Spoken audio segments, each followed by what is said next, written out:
Sorry, wala akong time. Busy ka ba?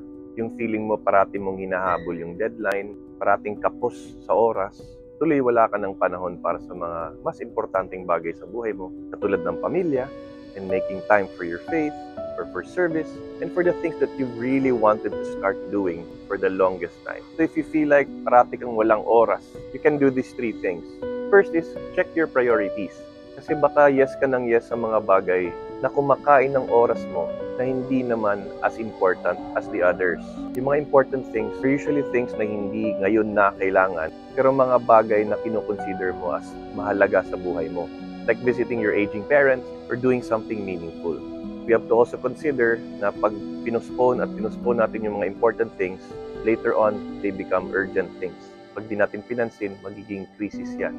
To actually lessen the urgent things, you have to address the important things. Check your priorities. Second is to check your energy kasi both time and energy magkakasama po yun. Kahit may time ka pa pero wala ka namang lakas para gawin yun, ay hindi rin matutupad yung plano. The most basic is to have exercise, to sleep right, and to eat right. Third would be to plan for the whole week. Kasi kung malalagay mo sa schedule mo yan, at may specific number of hours yan, mangyayari yan. Magkakaroon ka ng time. Hindi naman dahil wala kang time, hindi mo lang ginawan ng time. Ayan ha, may time ka na.